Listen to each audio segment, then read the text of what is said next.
Hello and welcome to the Kingdom Strength Podcast. My name is Troy Briscoe, your host. This is a podcast where we get to discuss many different topics ranging from health, fitness, exercise, clinical concepts, patient care, as well as the Christian walk, Bible studies, scripture. So there is something for you. Happy you're here tuning in.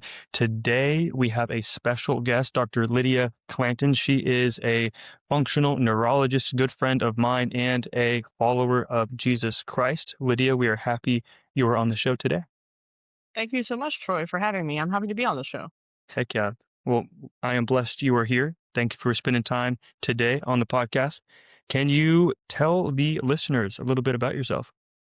Yeah, so just like Troy, I graduated from Parker in December of 2025, so just a couple Mm-hmm. months ago, with my doctorate in chiropractic as well as my master's in clinical neuroscience. My background in undergrad was exercise science with a minor in psychology, so I've been a little bit on that, like how does the mind work? How does the mind work with the body? That type of walk for a little while. I played college softball, so that's where a lot of my sports performance stuff came in. Played my entire life. And so my focus is really on not only like sports performance side of things, because that's the fun, let's just optimize things, all the way to like rehabbing of strokes, TBIs, concussions, things like that. Awesome. Great background. It Thanks. makes her a monster of a clinician too, I might add, with everything that she has learned and gone through and took time to push herself in within the education that she went through. So again, happy you're here, and let's get into it, shall we? So functional neurology, that is like the big topic of today's podcast. It might be a foreign concept to many of the listeners today. So would you mind taking a moment to explain kind of what that is, Lydia? Yeah, of course. So if anybody that's come to Neuro Club on campus or has talked to me a little bit, they've probably heard me say this a couple of times, but those that haven't, how I explain it is in traditional medicine, usually whenever you have a concussion, you go to the doctor. They get an x-ray, MRI, whatever they order to make sure you're not having a brain bleed. You didn't have a fracture in your neck, something like that. They want to make sure you're still alive and you're going to be alive for a little while. That's their big thing. Well, if you've ever had a concussion, you know that after one, you do not feel the same for a while, maybe even an extended period of time, depending on how you were able to handle it. So after that, you're like, my body doesn't feel like myself. I just feel off. But the doctor sends you home, tells you you're fine. And to the best of your knowledge, you are. But what they look at is they look at the hard structural damage. So something like a hemorrhage, an actual brain bleed, things like that to make sure you're going to stay alive. Whereas functional neurology really looks at how are you functioning? How is your brain talking to the rest of your body? Is it able to handle pain, brain fogs, things like that? It's the actual true how it functions because you could function at a lower level, even though technically you're healthy by doctor standards. Mm-hmm. Love that. That is a very good explanation. How brain functions across the board. I think that is a great summary, and we're going to definitely get into a little bit more clinical experience that Lydia has that she's experienced so far within cases and patient care. So before we do that, though, I kind of want to go a little bit broader scale with just patient care in general and how you have ended where you are per se. Like, why do you look at patient care the way you do, the lens at which you look at through from a functional neurology standpoint, but also I know you kind of have the athletic background weaved in, the like psychological background weaved in. So it's like it shapes into a very unique perspective, and I think it helps your patients that are coming in very well, and it's rather unique. So I kind of want to hear a little bit more about that specifically, kind of how you ended up where you are in terms of the lens that you look at patient care through. Yeah, so I got into chiropractic at a really young age. Actually, it was because of my travel softball coach. So I decided at 12 I wanted to be a chiropractor. Never changed a thing about that. But as I went into college softball, I just saw so many people in like chronic pain or having ACL tears, labrum tears. The biggest bad thing you can think of in any sport, right? Because you have to have surgery, things like that. But later on in college softball, I did have a couple of friends that suffered from concussions, but not just regular concussions. They were out for 3 months at a time. They couldn't even take their finals. They were in such bad shapes, things like that. So I really just saw where concussions normally you think of in 2 weeks, you're better, you can move on with life, and then maybe a month in, you can go back to your sport. but I saw a lot of my friends that actually had like chronic problems after it. So that really got my mind to more focus on the concussion side of things. How can I help? And I didn't really have a route for that yet. And I went to a smaller private Christian school, absolutely loved it, but we didn't have a neuroscience program. So I was already in exercise science, so I went more of the psychology route. And I feel like that gave me a good perspective with it as well, because neurology is your entire body, right? Your brain Mhm. runs everything. But also with that, within neurology, there's psychology, because anything you tell your brain, your body's going to believe, because it can barely tell the difference between what's happening to you to real life and your thoughts. Mhm. So I feel like neurology, without the part of mental health or the little bit of psychology with it, it's very hard to rehab from it, because if you're telling your brain you're never going to get better, your brain thinks you're never going to get better. Mhm. So that's kind of how I went from the sports side to a little bit more concussion to the psychology side. And then I really dove into specifically functional neurology once I got to Parker's campus. Try one, I started going to Neuro Club. And then at Try three, I started being the work study up at Parker Performance Institute, where Troy works. Mhm. And I learned a lot from my mentors there, Dr. Nikki Kirk, Dr. Brittany Kiros, that's working up there now. Love them. And they really helped me through all of that. And with that, I just really dove deep into the Carrick Institute, and that's where I started my diplomate in functional neurology. And then through that, just learning everything from them about the main portions of the system that influence your neurology and your pain, and specifically movement pain. It was just the perfect blend of everything that I wanted to do. Because whenever we're treating someone, we're treating the whole person. Whenever you go to a regular medical doctor, they usually have a specialist in something, a gastroenterologist, a cardiologist, but we're all humans. They all interact. Why are we treating ourselves like one system versus another? Mhm. Beautiful. I love that, Lydia. Very true. We are treating the whole person and looking at different facets of health and well-being is definitely crucial in our field. And I think as chiropractors, we get a lot of freedom to do that as well, which is such a blessing. And if you're nowhere in one part, it could be having a huge impact on other systems. So all about a thorough history exam, finding low hanging fruit, and moving on and seeing how things change. So I like how you've blended everything together. It's definitely encouraging that there are people in the field like you, Lydia, and I'm excited to get to learn from you constantly, but particularly today on the podcast as well. Yeah, for just a little tidbit, real quick, for the listeners out there, Lydia and I were partners in Neuro Oh, Lab. yeah. Relied on her heavily. She was a but like we walked in, I think that first day I saw Lydia in the class and I'm like, okay, Lydia, we're partners. It's like I need to Yeah, walk with this through walk through this lab with you for sure. So thank you for all your help in that lab. It definitely of course. definitely helped. And it was a fun time. It was. It was. But awesome. Thank you for sharing all that. Let's pivot real quick and talk a little bit about concussions, if you're cool with that. Cool. Concussion rehab. What does that usually look like? Is there a typical like standardized process you usually go? Is it kind of dependent case by case pretty dramatically, or kind of what's your thought process when someone may roll in with kind of a post concussion situation going on? So a lot of people, they have this thought of whenever you have a concussion, that you're going to do a scat 5, things like that, like the on field, where are they at, what month is it, things like that. And that a lot of times is not where we come in, because unless you're a DC on the field, you're not going to do the scat 5. You're not going to do the initial, are they alive? Are they unconscious? Mm-hmm. So whenever it comes to actually seeing someone in functional neurology at their clinic, usually it goes more like this. They walk in, maybe it's 2 weeks after, maybe it's a month. They're just having these lingering symptoms. Could even be 6 months to a year, but something like finally made them walk into your office. Mm-hmm. And once that happens, really, it's just like they teach in school. 80% of what you're going to do in that physical exam and your diagnoses really does come from your history. Mm-hmm. Because although a lot of people, they misunderstand concussions, or don't necessarily misunderstand, but they think of concussions as only occurring if you got hit on the head, right? So you could have a concussion from a hit on the head, obviously. That's what most of us know concussions from. But you could also have had a concussion from chemicals. or something like that. So whenever I'm talking about concussions, I try not to think of it as a hit on the head, even though that's what most people think. Yeah.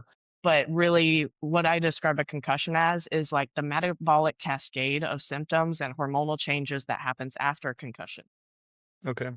especially in the functional neurology world, because like I said, we're not looking for an aneurysm, a hematoma, like a brain bleed, things like that. We're really looking at what symptoms are you coming in with. And the reason concussions are so hard for people, doctors even that specialize in it, is because everyone metabolically is so different. But not only that, the stressors you've had in your life, how you are built, your muscle mass, things like that really play a huge role in how hard concussions hit you. And so it's very difficult to be like, yes, this is the concussion protocol. But how I kind of summarize it is whenever you're going into that initial exam, I have my few things that I'm always checking out neuro-wise, whether it's a concussion, whether I think they have something more serious like an Arnold Chiari, or even like gut problems, because all of those can affect your neuro exam. But I Mhm. go in with my basic things, and as I'm doing that exam, I start honing in on, okay, I see a problem here. Let me add this one thing. I see a problem here. Let me add this one thing. So what some of my big ones are always going to be like pupillary light reflex, Mhm. because that gives you a real good look into their parasympathetic and sympathetic nervous system balanced eye to eye, right? Same Mhm. thing with palate elevation. Another big one I always do is smooth pursuits. So just following the thumb with your eyes. And then another huge one that I always do is rapid alternating movements, a little more for cerebellum, and then Mhm. Romberg's a Little little more BDK for action. still cerebellar a little bit, but you can also bring in a little more vestibular system as Mhm. well. Awesome. And, do you commonly see, like, vestibular issues when someone's coming in, with post-concussion symptoms? So yeah, Okay. you will almost always see the biggest one that people see is a convergence issue, Mhm. right? So as you're bringing the thumb in, how well do the eyes actually come together and go back out? That's the biggest one you'll see, but you can see things in the pupillary light reflex, the palate. Basically, once you get hit in the head, no matter what your initial symptoms are, your sympathetic nervous system will be thrown off in some way, which then goes down to all those other systems as well. Mhm. Yeah. Kind of a cascade effect. hmm Let's also talk hormones too. I know you mentioned that, and I would love to hear your thoughts on kind of the metabolic cascade that occurs. So yeah, please enlighten the listeners and myself on what happens there. Yeah, so a lot of people, like I said, whenever they think of a concussion, hit to the head, you're kind of out of it, whatever. Well, when you have that hit to your head, the biggest part of your brain that gets impacted is actually the top part of your brainstem. Mm, Because essentially, how a lot of people describe it, and Dr. Sky at my office that I work at, how she describes it is your brainstem is basically the texture of celery, and then your actual brain is the texture of jello. So whenever you have brainstem and brain getting hit, there's the shearing that happens at the top of that brainstem because of the texture difference mhm, and because of the spinal column, things like that, right? So whenever you get hit on the head, not only do you have shearing of those axons across that brainstem, which is where a lot of your functional problems come from, is the dying of axons and things like that as it's shearing. But then because of that, your brainstem is where most of your cranial nerves are, right? As well as leading into your hypothalamus and pituitary gland and things like that. mhm. And all of that is where most of your hormones come from, that area right above the brainstem. Yep, They're not necessarily coming from it directly, but either actually telling your body when to release it, how much to make, things like that. yep. And so, whenever there's a disconnect of those basically train tracks of things going back and forth, right? Train can no longer run up the brainstem to the area to tell the hormones to release or make more, things like that. And then, even if it did somehow get there, it can't tell the body how to use it. Mhm. And so, whenever that track is kind of split or sheared, things like that, that's where a lot of your hormone dysregulation comes from, because you're Gotcha. basically the part that regulates all that cannot talk or release to the rest of your body. Cool.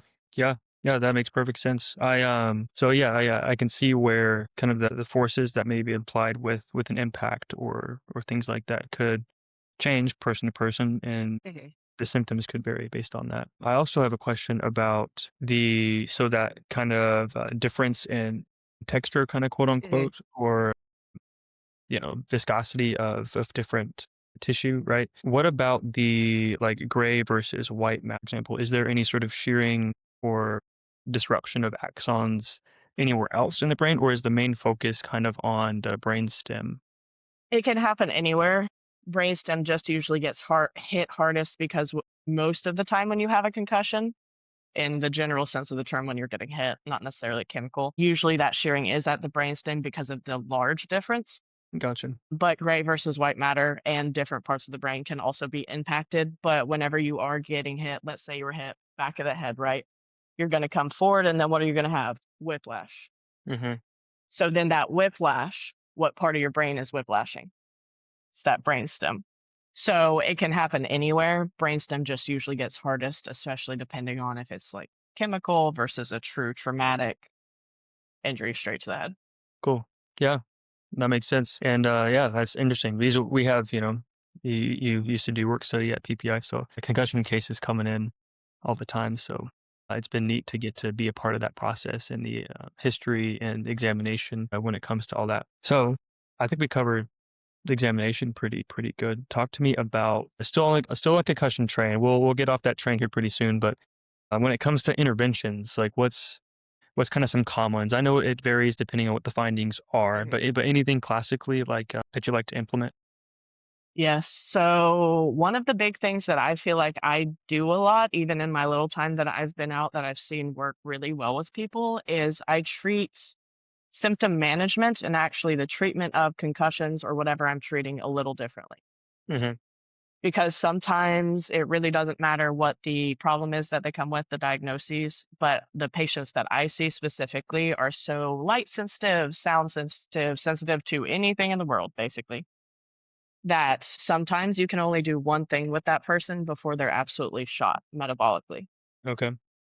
So, symptom management versus actual treatment are two different things, but I'll explain the differences because I feel like it's very helpful for either people that don't understand or can't quite figure out the difference.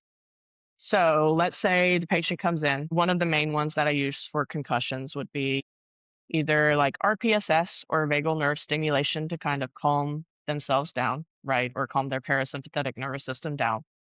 Because what I always like to do is I bring something in to calm the nervous system. That way, as we're trying to treat them, doing a movement they don't like or something like that, we train the body to understand, hey, I can do this movement without feeling sick, things like that. Gotcha.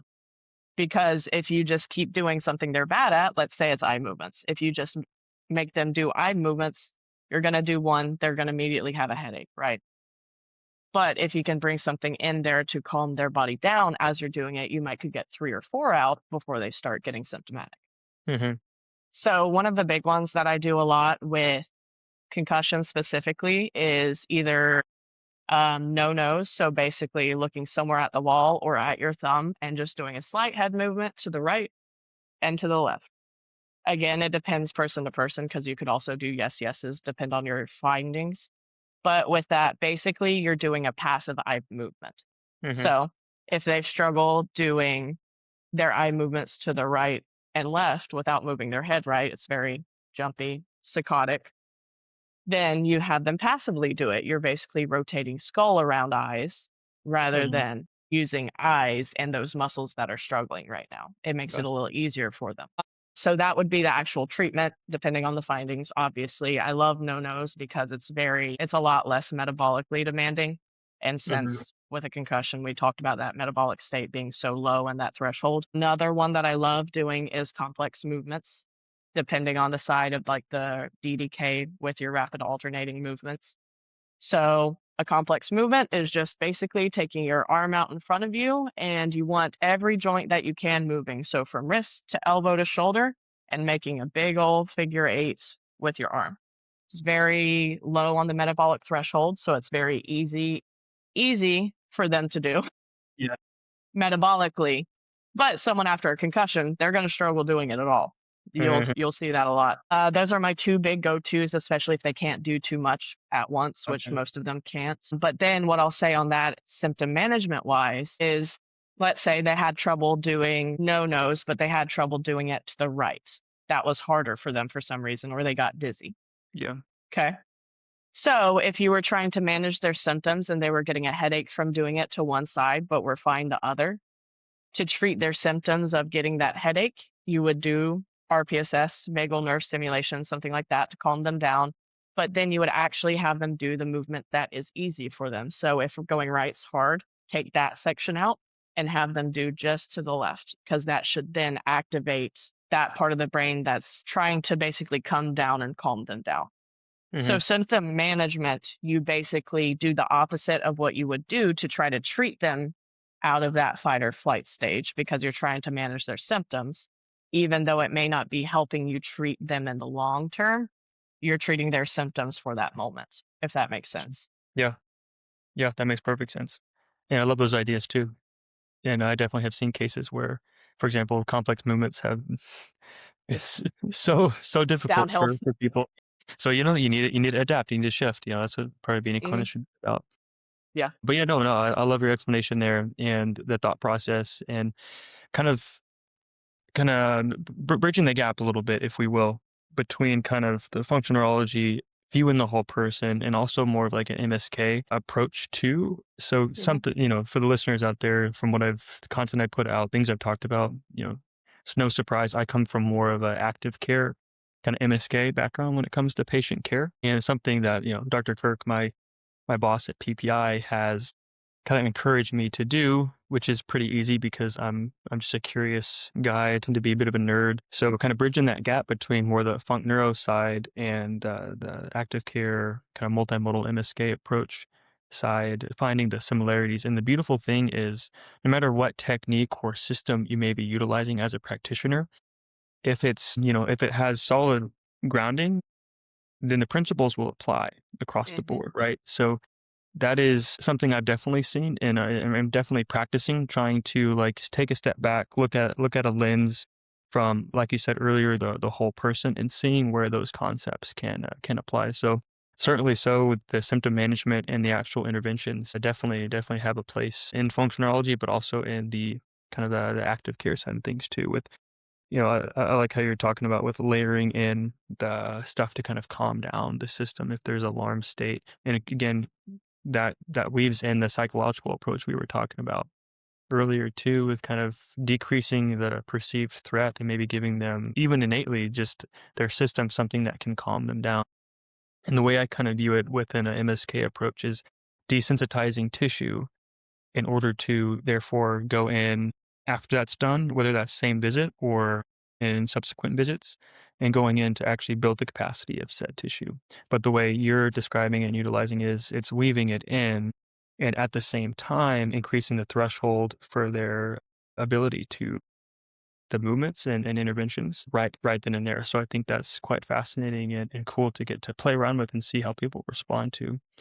But yeah, so I don't know, but my mind's been going about just kind of the application of it all, and that's the joy of patient care and being a clinician. There's freedom to do it, and everyone's so unique and different. So it's fascinating to get to see how people respond and kind of like the constraints led approach situation too that we learned about in DMAX class, right? You're changing things, changing the environment, changing the person, changing the task to produce a desired outcome, and seeing if you're moving the needle and in their case and getting the progressions that you want. So it all applies across the board, right? No matter what you're doing, but it all starts with patient-centered care. It all starts with taking a whole person approach, which I'm very encouraged by with hearing about how you go about patient care. So anyway, thank you for sharing all that about concussions. We'll kind of pivot a little bit more into I kind of want to talk about a little bit the psychological approach, Hmm. whatever you want to call it, biopsychosocial, very common in chronic pain scenarios.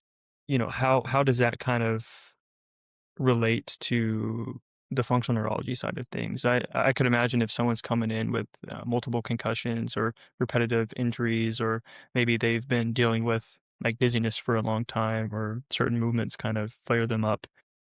How do you approach that from as a provider? Like, what are you doing with your words, with your dialogue, communication, and how you frame not only the interventions, but also what you're finding in assessments as well? Yeah, so it's one of the harder things for anyone to deal with. Especially chronic pain, or a lot of the patients that we see are chronic mold exposure, things like that, or more of the true what you would think of as a little almost medical neurology side sometimes. Hmm. But a big thing with that is what I've taken from the patients that I've seen so far is that you have to play this game of you need to be able to tell them what's happening without giving them a diagnosis, because I try to avoid diagnosis at all costs, because what is the point of giving them something that they, without them even thinking about it, they feel like they can make it their whole personality, because that's what our brain wants to do. We're in pain and we now know the name to it. That's what all of us want to And you're do. like, oh, I have that. Right. Yeah. You're like, oh, that's what identifies me. Yeah. That's me. Right. And it's not their fault, it's nothing, that's just how life is these days. Get a diagnosis, we wanna hook onto that because we're like, now we have an answer, because that's what our brain wants. So I try to tell them maybe a little bit of the symptoms, what's actually the system causing some of their symptoms. So I try to basically say, "Hey, this symptom that you're having, this your vestibular system is kind of causing you to feel a little off balance whenever you rotate your head because of this, this, and this, right?" And I try to integrate not only the systems that's causing it, but other systems we can use to fix it, because proprioceptive, vestibular, and eye movements, they're all intertwined very closely. So even though one system might not be working for them, we can use the two other systems to help that one system function better. That way they're not as scared. They're like, oh my gosh, this isn't working. They actually have the answer to how are you going to fix it without making me sick? Because if we just work straight to the vestibular system for a lot of people, it's going to be too much input, because any rotation of their head causes them dizziness. So they're like, are you going to rotate me? Something like that, right? So then if you give them the step by step, well, this feeds into that, and kind of explain that system a little bit of how they work together. And so you're going to go through the two systems that don't cause them problems. I find that helps a lot. But it's also, as you're doing that, just taking a lot of time and care to, if they are feeling those symptoms, symptom manage, as well as, like I said a little bit ago, just basically adding something to calm their system down, because your fight or flight is what's causing the anxiety, the pain, or the excessive pain, things like that. And so if you can bring that down a little as you're having that talk with them, or you're doing the first couple of things, they'll already feel that much better because you're taking the time to explain it to them, as well as actually they're like, oh yeah, my heart rate's gone down, my headache's gotten better, things like that. Hmm. Yeah. No, I love that. I really enjoyed what you said too about staying away from a diagnosis. That's something that I also like to do. There's other like treatment and diagnosis systems or techniques that actually subscribe to such a thought process as well. Like McKinsey, for example, they really Mhm. take a step back from the pathoanatomical and see how their interventions are actually changing the symptoms. And again, and function as well. You got pain, function, symptoms, and functioning. If moving the needle on function will kind of move the needle with pain as well. But that's a topic for another day. As far as the pathoanatomical situation, taking a step away because people do like to identify with their quote unquote diagnosis or like imaging findings, for example. But I kind of like to think of it as a functional diagnosis per se, where you're describing what's going on, you're Mhm. educating them on what's going on with their body, but you're doing it in a way to where it's not one term or definition that they can potentially be scared of or identify with any potential like fear avoidance they may be going through if this is a chronic pain case, right? So, for example, like when we're talking like MSK, like patient care, it could be like flexion intolerant low back pain, just kind of a general, they're a unique individual. So there's a bunch of details that go into that when it comes to interventions and communication with that, but kind of just giving that functional diagnosis and giving them a game plan and hope for the treatment plan and lay everything out so they can actually have confidence in what they're doing. And having that from the get-go can automatically just kind of decrease that threat and decrease any sort of hesitation they may have with going to even see a provider. So I do like the fact that you mentioned that, and definitely something that I want to implement and continue to implement within my patient interactions. So it's something that I've seen good success with, and people that I've shadowed and mentors that I have, they also subscribe to that thought process. And not to say we forego learning about the mechanisms at play, with what's going on, because that helps us as providers understand, how interventions may affect what they're going through, and exactly knowing what's going on. And it also helps us in our communication too. But, you know, you kind of have to, play with that line between, okay, how much do I educate the patient on everything and how much do I just let that guide me in my process. So anyway, any more thoughts on that before we move on? No, I mean, I think that's pretty much it. The one thing I will say, I heard someone say this the other day, or it might have been kind of an amalgamation of thoughts of a lot of people. That happens a lot of times Yeah, yeah, too. yeah. But basically, functional neurology too, or honestly, chronic pain, a lot of it is that even with the absence of disease, whatever, whichever you want to call it, it doesn't automatically mean that you're healthy. Hmm. Because a lot of people, just because they're not in pain or something like that, they didn't have that MRI that said they had something going on. A lot of times they'll be like, okay, I'm perfectly healthy, but then they're like, but why am I fatigued? Why do I have this or that?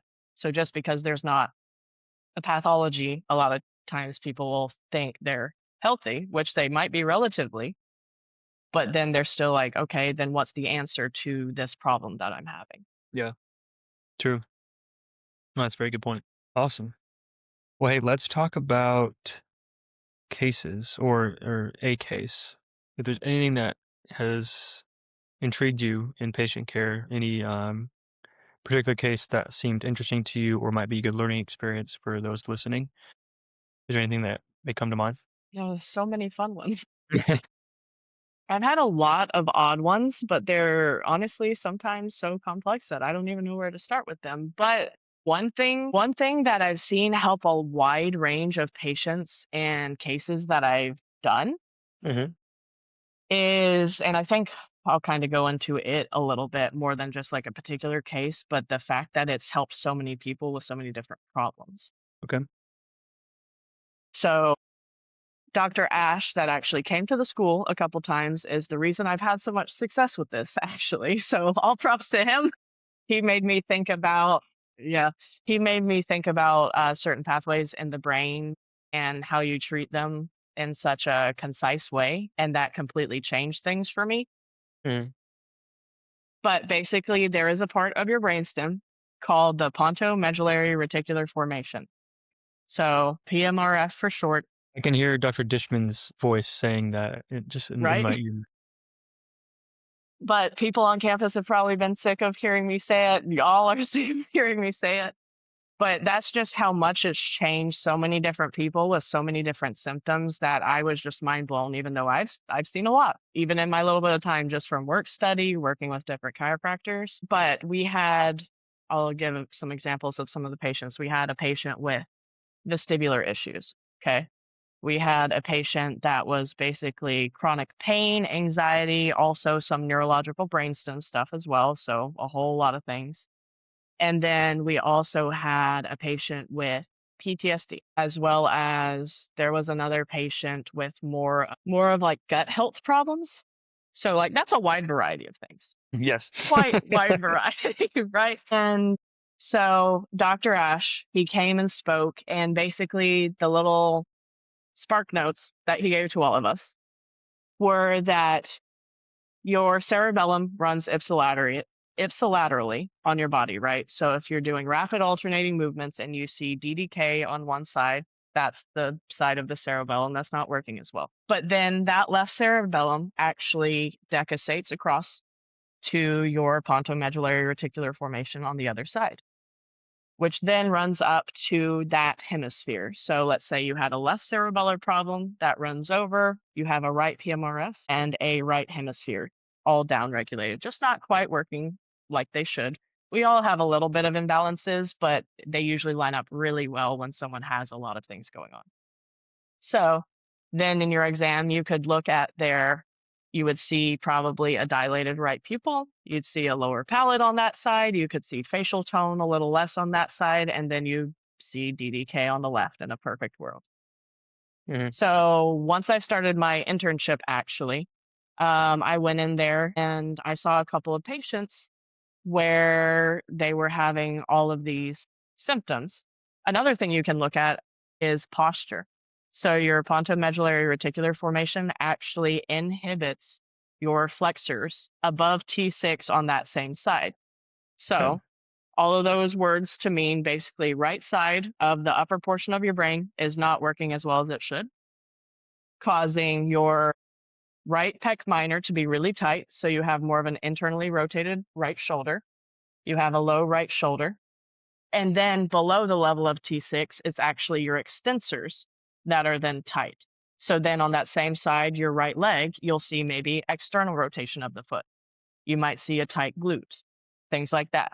Mhm. So posture-wise, that's what you can look at more on the MSK side of things, just strictly looking at posture without even Gotcha. checking the eyes, things like that. Mhm. And then what we did was with a couple of patients that I was seeing that day, we have a ResiMax, which is a neurological vibration tool that a lot of people know about. I think you'll have some up at PPI now. Yes, we do.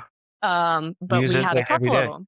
Yep. So we have a couple of them. And what I did without ever actually doing any neurological rehab or MSK rehab on this person, on any of these people, we put a ResiMax on that right pec minor and then underneath the right hamstring. Had them lay down for about 5 minutes, and all of them got up, way less symptoms and feeling 10 times better. Somebody that had come in not being out of pain in years, her pain that had been there for years, she got up, she like sighed, she was like, I feel relaxed, which was not a normal thing for her to say. And then she also said that her hip pain that she'd had for years was gone. Lydia, that's crazy. And so with five completely different symptoms, problems going on, all of those had a complete, almost immediate relaxation, pain going away, things like that. Never touched them neurologically as you'd normally think, right? Mhm. Mhm. Or adjusted them or did rehab in any way aside from vibration on two specific muscular points because of how that part of the brain interacts with the rest of it.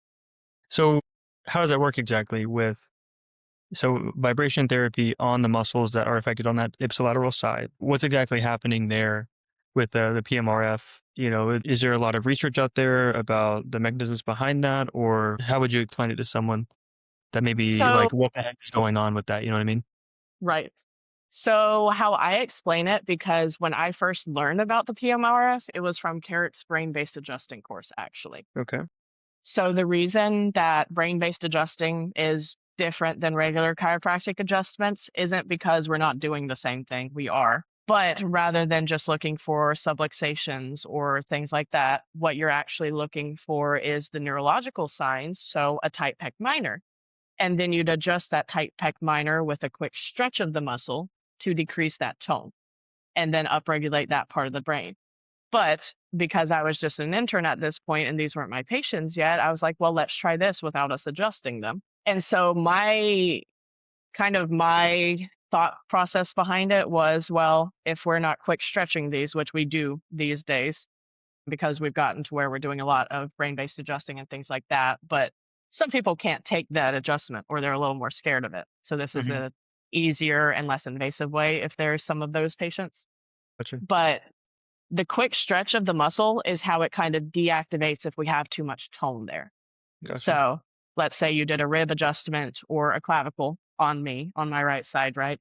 Even if you don't get a pop, you can stretch that muscle and that muscle won't be able to tighten as much for a while. And the PMRF, like I said earlier, it inhibits your flexors above T6. So whenever it's not working correctly, it does not turn off those muscles. So those muscles are always overactive because the PMRF is just working at like a lower rate than it should. So Mhm. then once we do that quick stretch or that vibration right there, it's sending input to the body to be like, okay, relax, you don't need to be tight, back up to the PMRF and that side of the cortex to then maybe regulate it a little more for the time being until the body can start actually taking in that input like it should. Okay. Cool. That's fascinating.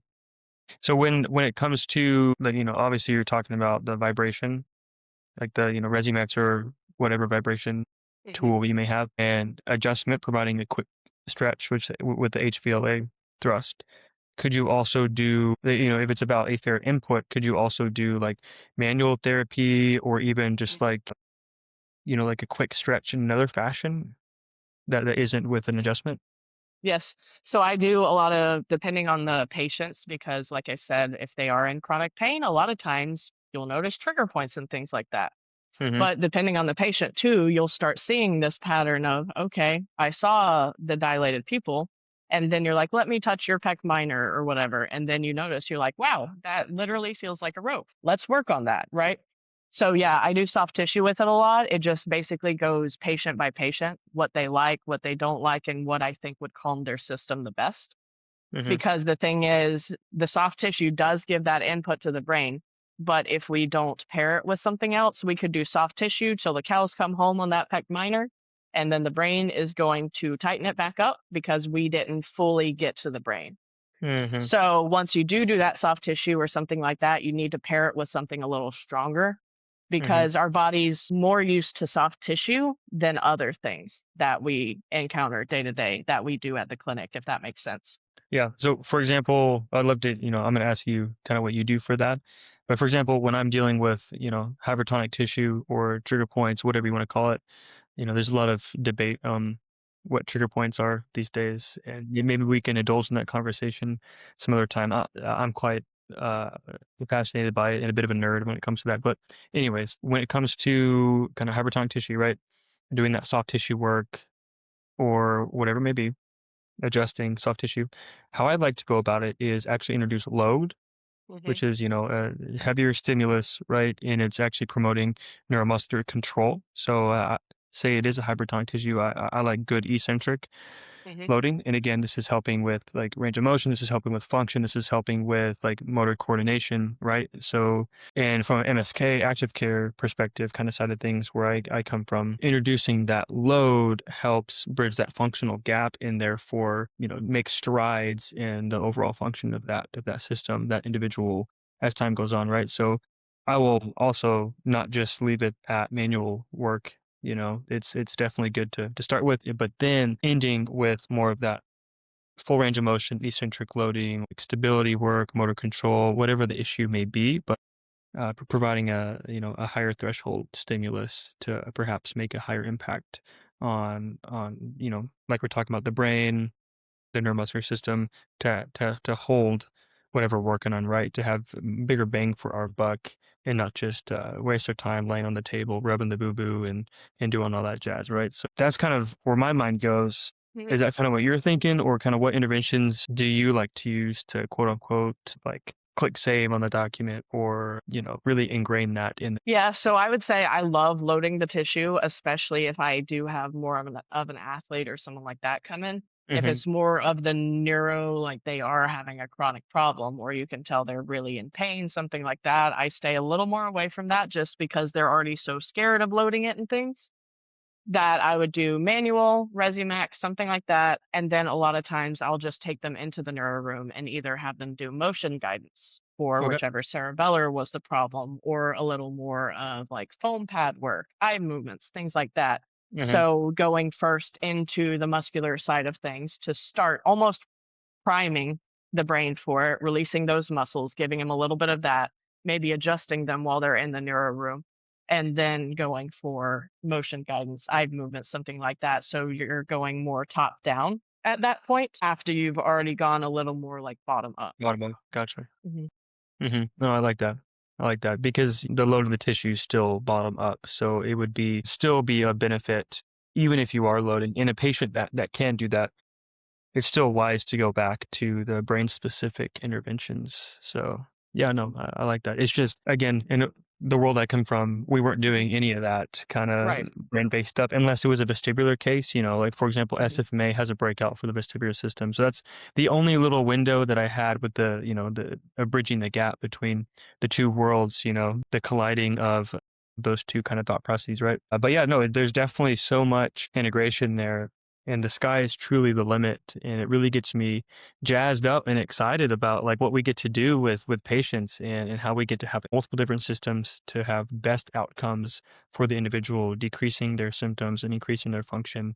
And there's so many ways to skin a cat, right? But it's cool to kind of dive into a rabbit hole, get back out of it, see where we want to apply it, continuing to refining ourselves, refining our thought process, and growing for the betterment of our patients. So it's a joy to get to do that, even with you in this conversation today, Lydia. And it's definitely a joy to talk to you. It is encouraging to hear your care and being sharpened and refined by your clinical knowledge and insights. So I definitely value you so much. Thank you. Same goes to you too. Yeah, of I always course. enjoy talking to you because you always give me that good perspective of you want to learn from me and things like that. And then you throw something that I might have like known or heard of, but I didn't know enough. And you're willing to do the same for me, kind of teach me that side of things as well. That's the name of the game. That's what it's Hmm. about. And that's why it's a joy to get to talk with Dr. Brittany, right? She Hmm. has challenged me and sharpened me so much, and that's what it's about, getting to do that with each other. And again, it's always important to not forget the why of what we're doing. It's easy to be in the trenches of patient care and just kind of get in the habit of doing things right, of how we like to do things. But having that dialogue with other clinicians, and that it is for the patient that we got into this. And no matter how big student loans may be, no matter how busy the day may be, like nothing's more important than the people that are sitting right in front of us to work with. So, anyway, before we wrap up today, Lydia, is there any final parting thoughts you would like to leave for our listeners today? My main thing is just what I tell a lot of people is pain's not necessarily tissue damage. It can be sometimes, but as we know, when you're looking at an MRI or an X-ray, a lot of people have disc bulges and never have pain till they go in with a symptom and they are like, "Oh, this is causing your pain," when we know it probably wasn't, right? Not that it can't cause pain, but a lot of people have things like that without pain. So it's not necessarily a measure of tissue damage, but it's a measurement of your perceived threat in your body, because it doesn't matter how much you want to do something or how much pain tolerance you do have, your body will only let you go so far, and then it tightens muscles to guard. And so that's the main thing. It's not necessarily tissue damage, but a sheer perceived threat to the world. Hmm. I like that. Yeah, that reminds me of one of my mentors and people that I've loved to learn from is Annie O'Connor with World of Hurt, and her colleague Melissa. They are phenomenal, but they're big, heavy into the chronic pain world and central sensitization, but just in general, pain mechanisms is kind of what they love to get into. But they treat many different cases, pretty complex neurological cases too, at their clinic up in Chicago. And I've learned a lot from them on that. The concept of the hurt does not equal harm, and vice versa, right? It's so dynamic. People are different. And when you get into early work on the pain science, like Dave Butler, he was kind of a leading, um, thought leadership in that kind of realm too. With hey, just because someone's hurting doesn't mean there's something drastically wrong. That Hmm. it is a red flag, kind of a alarm system, quote unquote. I don't use red flag in a classic term when you're, history taking things like that, but kind of an alarm system, right? That there is Hmm. perceived threat, and on the inverse, if sometimes there is actual tissue damage and you're feeling fine. So yeah, you really at least getting into that stuff really changed the way I looked on pain as well. So definitely important to keep in mind. We're not here to chase pain. We're here to work with individuals and increase their function and their capability to hit their goals that they're currently being limited from. So I love that parting thought. You were awesome, Lydia. Thank you again for being here today. I learned a lot and was sharpened by this conversation, and I sure think that the listeners gleaned a lot as well. So thank you for your time. Of Appreciate you a course. lot. You are a huge blessing, You as well, and Troy. looking forward to all the raving reviews that I'll get for having you on the show. But anyway, for you listeners out there, thank you for tuning in. God bless y'all, and we will catch you next time.